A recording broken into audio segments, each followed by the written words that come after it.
विषय पर बोलने का मौका दिया। कुछ दिनों पहले हम राम मनोहर लोहिया अस्पताल गए थे। पुलिस लाठीचार्ज में घायल दिल्ली की उस छात्र की स्थिति जानने के लिए जो आईसीयू में अपनी जिंदगी की सबसे बड़ी लड़ाई लड़ रही है। हमसे कुछ ही समय पहले आदरणीय स्वास्थ्य मंत्री जी श्री जेपी नड्डा वहां गए थे और उनसे कुछ समय पहले अन्य नेता भी गए। जब तक हम वहां पहुंचे, उस लड़की की मां नेताओं के आने जाने से गुस्से में थी। सुन लीजिए, सुनिए, किसी की पीड़ा का मजाक नहीं उड़ाते। कोई भी हो, किसी की पीड़ा का मजाक नहीं उड़ाते। आप संसद में बैठे हैं, निशिकांत जी आप बना रहे हो। जब तक हम वहां पहुंचे, उस लड़की की मां नेताओं के आने जाने से गुस्से में थी। किस लिए आए हो? उसने आईसीयू के दरवाजे के बाहर खड़े होकर हमें पूछा। हमारे सामने कांपते हुए हाथ जोड़े कहने लगी कि धन्यवाद, आप आए हैं, ठीक है, मगर मुझे किसी से नहीं मिलना, मुझे किसी से बात नहीं करनी।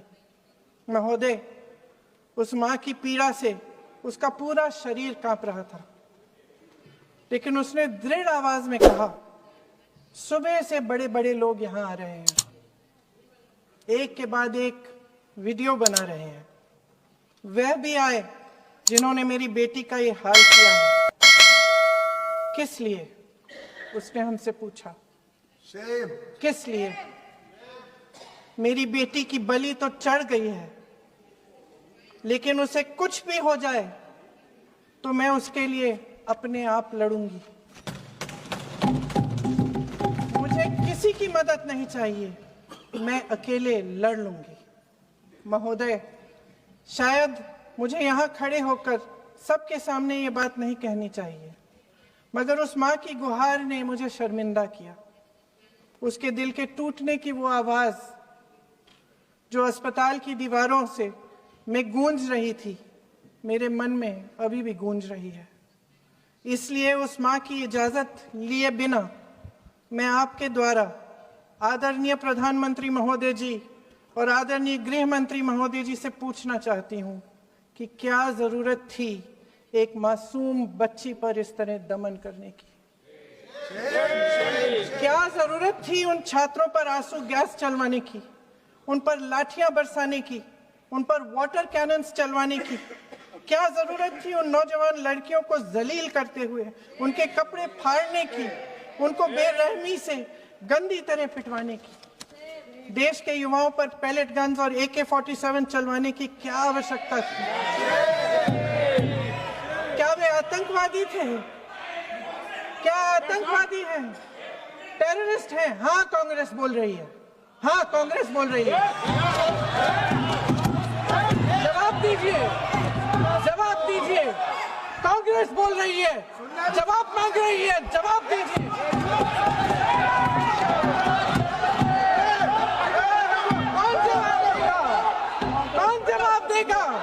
गृह मंत्री जी जवाब देंगे। किसने ऑर्डर दिया? किसने ऑर्डर दिया पैलेट गन्स चलाने के लिए? किसने ऑर्डर दिया? आपके माध्यम से मैं पूछती हूं अध्यक्ष महोदय, किसने ऑर्डर दिया? प्रधानमंत्री जी ने दिया? गृह मंत्री जी ने दिया? जवाब देंगे? पूरा देश पूछ रहा है, सिर्फ कांग्रेस पार्टी नहीं पूछ रही है, पूरा देश पूछ रहा है। अध्यक्ष महोदय, देश के माता पिता पूछ रहे हैं, छात्र पूछ रहे हैं, अध्यापक पूछ रहे हैं, पूरा देश आज ये पूछ रहा है। और आपकी जिम्मेदारी बनती है कि आप इस सवाल का जवाब दें। क्यों डरते हैं आप इस देश के नौजवानों से? क्यों डरते हैं आप इस देश की बुलंद आवाज से? और उस आवाज को दबाने का हक आपको किसने दिया है? महोदय, ये सदन यहाँ बैठे हुए सांसदों की जागीर नहीं है, ये इस देश की अमानत है। यहाँ बैठे हम सब, इस देश की जनता, इस देश के युवाओं, बुजुर्गों, गरीबों, अमीरों, और सब धर्मों, सब वर्गों के देशवासियों के सेवक हैं। हम उनके प्रतिनिधि हैं और ये सत्ता हमें उन्होंने ही दी है। इस देश का संविधान हमारी सर आंखों पे, इस देश का लोकतंत्र सर्वोपरि है। इसे ध्वस्त करना पाप है। ये करोड़ों जनता हमसे सिर्फ एक चीज मांगती है, जवाबदेही। इंग्लिश में इसे अकाउंटेबिलिटी कहते हैं। हमें सत्ता देकर, हमें यहां तक लाकर सिर्फ उसकी ये गुहार है कि जो हम करें उसकी भलाई के लिए करें, और अगर उनके साथ अन्याय हो तो हम उनके प्रति जवाबदेह बने और उन्हें न्याय दिलवाएं। पिछले दिनों हजारों बच्चे सड़क पर उतरे। उन्होंने अपनी पीड़ा व्यक्त की। गांधी जी के दिखाए हुए रास्ते पर अहिंसा और सत्य को अपने दिलों में रखते हुए, गाते, मुस्कुराते हुए शांतिपूर्वक प्रदर्शन किया। लोकतंत्र के सबसे पवित्र सिद्धांत के तहत उन्होंने अपनी आवाज उठाने का अधिकार कायम किया। ये उस भारत के बच्चे हैं जो गांव में रहते हैं, जो महानगरों में रहते हैं, जो छोटे कस्बों में, छोटे शहरों में रहते हैं, जहां माँ अपने गहने बेच देती है, पिता अपनी जमीन गिरवी रख देता है, एक परिवार अपनी पूरी जिंदगी की कमाई बच्चे के सपने पर खर्च देता है। और अब उन्हीं बच्चों को लगने लगा है कि आज इस देश में मेहनत से ज्यादा बेईमानी मायने रखती है, मेरिट से ज्यादा पैसा मायने रखता है। तब सिर्फ एक छात्र नहीं हारता, उम्मीद हारती है। इन परेशान बच्चों ने अपनी उम्मीदें आपसे साझा की। उनकी मांगे क्या थी कि पेपर लीक करके उनके साथ जो बार बार अन्याय किया जा रहा है उस पर कार्रवाई की जाए, कि जो सिस्टम उनके भविष्य को कुचल रहा है उसे सुधारा जाए, कि जो माफिया उन्हें घेरे हुए है उसे हटाया जाए, कि जिस मंत्री के कार्यकाल में ये सब हुआ। विधेयक का विषय नहीं है।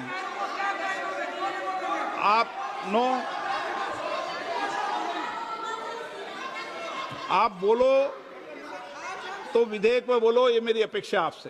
प्लीज छोड़िए, इस विषय को छोड़िए।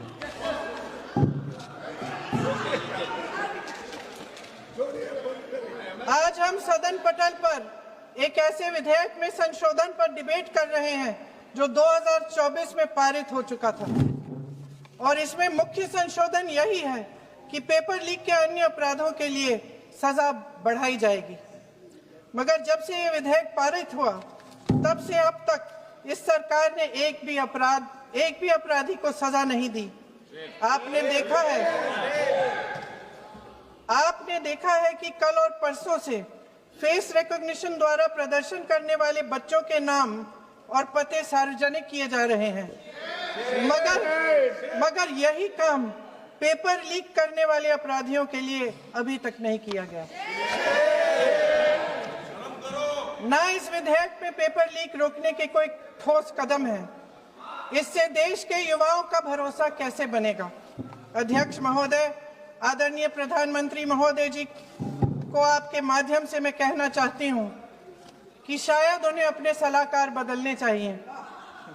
वे असलियत से एकदम टूट चुके हैं। नई कमेटियां बनाने से काम नहीं चलेगा। उनका अध्यक्ष चाहे कोई भी हो। राधा कृष्ण कमेटी भी व्यवस्था में सुधार लाने के लिए बनी थी। आज तक उसकी एक सिफारिश लागू नहीं हुई है। और इस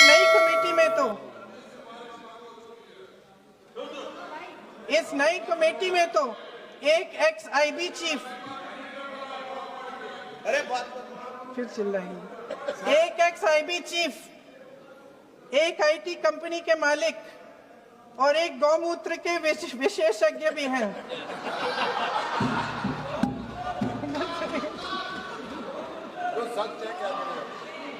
इन्हें शिक्षा के बारे में क्या पता जी? सर सच है। आप आज मेरे से नाराज हो रहे हैं। बस मुस्कुरा लीजिए। वो आपने भी चुनाव लड़ा।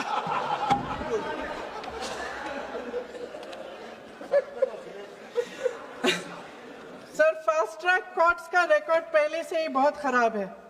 वैसे भी कल की सुनवाई में सीबीआई का वकील पेश ही नहीं हुआ। संसद में विपक्ष को दोषी ठहराने से, खोखले राजनीतिक खेल खेलने से काम नहीं चलेगा। आप जेन जी का भरोसा वापस जीतना चाहते हैं तो नए नए एंगल से, अपने फोन से नए नए वीडियो बनाने से नहीं होगा।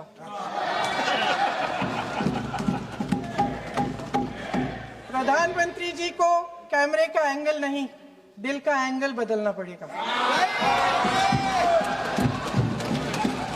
ये जेनरेशन जागरूक है, समझता है, झूठ पहचानने की उसकी अपार क्षमता है। इनका दिल और दिमाग जीतने के लिए आपको सच्चाई पर उतरना पड़ेगा। आपके शासन के चलते इस नौजवान पीढ़ी के साथ घोर अन्याय हुआ है, बर्बरता हुई है। इस सच्चाई को स्वीकार करिए। अपनी जिम्मेदारी से पीछे हटने से काम नहीं चलेगा।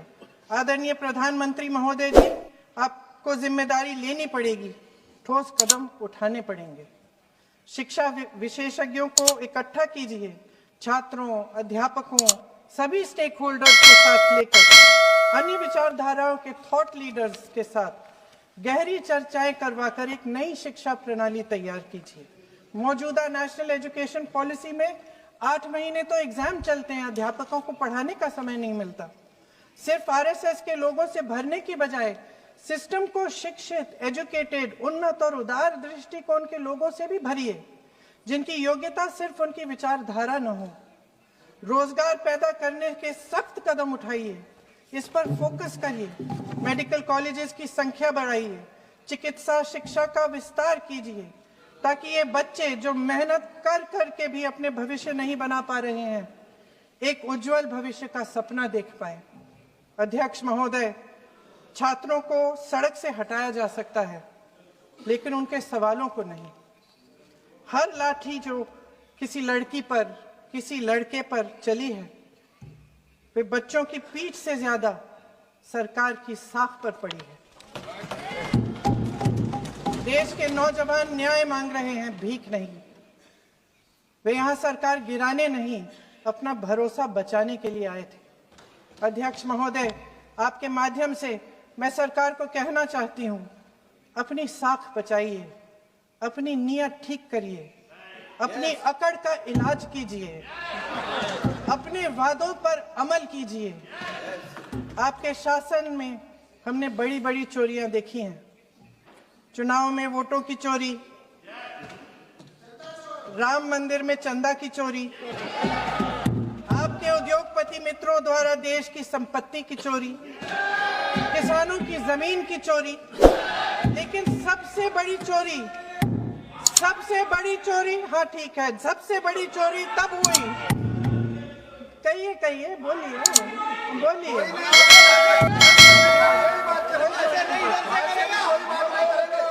सुन लीजिए, शांति से सुन लीजिए, शांति से सुन लीजिए। आपको मौका मिलेगा, आप जितनी भी चोरियों की बात करना चाहते हैं आप कर लीजिए, अभी मेरा समय है। सबसे बड़ी चोरी तब हुई जब देश के नौजवानों के भविष्य, उनके सपने चुराए गए। भविष्य की चोरी, सपने की चोरी किसी भी चोरी से कहीं बड़ी होती है महोदय। अगर देश का युवा निराश हो जाए, अगर देश का युवा निराश हो गया, उसकी उम्मीद टूट गई, तो सबसे बड़ी हार भारत की हार होगी। और हम कांग्रेस और विपक्ष के लोग जान दे देंगे, मगर भारत की हार नहीं होने देंगे।